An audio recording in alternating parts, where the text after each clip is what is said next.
Hey, what's up, everybody? True Boxing here. Thank you for coming back to get hit with the truth. So today we are continuing the True Boxing annual top 10s as we are finishing up the light heavyweight division, and we are going to look at the state of 175. So before we get into that, if you could smash the like button, leave a comment, or subscribe to the channel. I really do appreciate any and all support that I can get as I continue to build my channel here. So 175 pounds, light heavyweight, got a huge shot in the arm in 2024.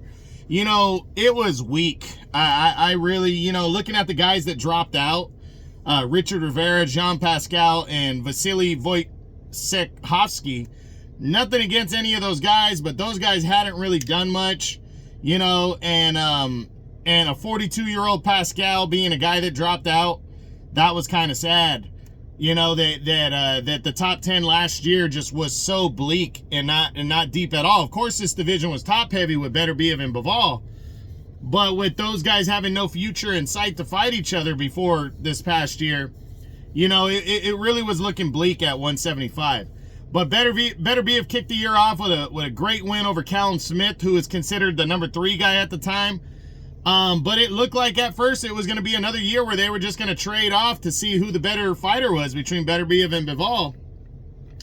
And then they signed on for their fight, but then boom, Beterbiev gets hurt. The fight gets postponed. But then it would happen. Undisputed would happen in October. And we still are not clear who the top guy is. They proved their ultra talent, that they are supreme operators. Both of them did, Beterbiev and Bivol, as their fight ended in a majority decision. Now the rematch is coming up, but this division also got additions to it this past year. Joshua Buatsi proved that he's even better than we thought from before. You know, he had a couple solid wins over Dan Aziz and Willie Hutchinson that boosted his resume more. Now he's going to collide with Callum Smith, the former champ. David Benavidez and David Morrell moving up to 175, each of them from 168, because they were just tired of waiting for Canelo or each other. They moved up, and now they're set to collide. But they got wins. And then their opponents that they beat this past year proved that they still got something left. And Alexander Vojcic, the former champ, and Hot Rod Kalajic, the former world title challenger, with his fight with Morrell. So heading into this year, I honestly believe, you know, top to bottom, I think 175 might be the 4th best division in boxing right now, top to bottom, in terms of depth, not just talent, you know, of how many good fighters they have. I think they're behind heavyweight, super welterweight, and junior welterweight.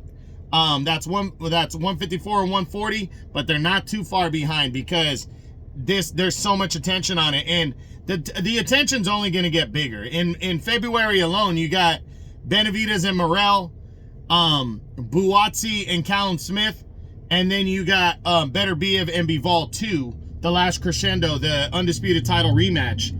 And those 3 fights combined are going to increase the attention on the heavyweight division and only make it better. So the best fighting the best, the addition of Turki Al-Sheikh and Riyadh season has been huge, and this division is just tits right now. It's badass, and I'm super excited, because this is what this division needed. It really is.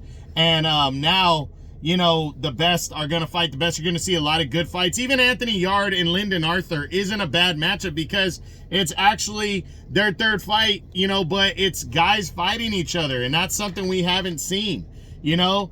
It's so flattering and nice to see a bunch of contenders sitting there waiting, like Albert Ramirez, Connor Wallace, Zach Parker, Willie Hutchinson. Is another light heavyweight fight that's taking place in February. You know, guys fighting each other to move up the ladder, you know, and get in position. It's just huge. And then Canelo could move to 175 to fight Bivol this year. So 175 is going to have a fucking monster year in 2025. It's going to be badass, and I can't wait to see it. Again, we got 4 fucking good light heavyweight fights taking place in February alone. Starting with Actually starting with Benavidez and Morrell. They kick it off. You got Hutchinson and Zach Parker on February 8th. And then you got Buatsi and Callum Smith for the interim title on the 22nd to kick off the show. And then Better Be a Bivol to close the show in their mandatory undisputed title rematch. So I can't wait to see it. It's going to be fucking great, and I'm super excited. So make sure you're checking out light heavyweight this year. So that's it. That's what I got. That's my state of the 175-pound light heavyweight division as we end 24 and enter 25 as the True Boxing annual top 10s continue. I hope you enjoyed the video. If you did, smash the like button, leave a comment, or subscribe to the channel. I appreciate any and all support. This is True Boxing, and you've been hit with the truth.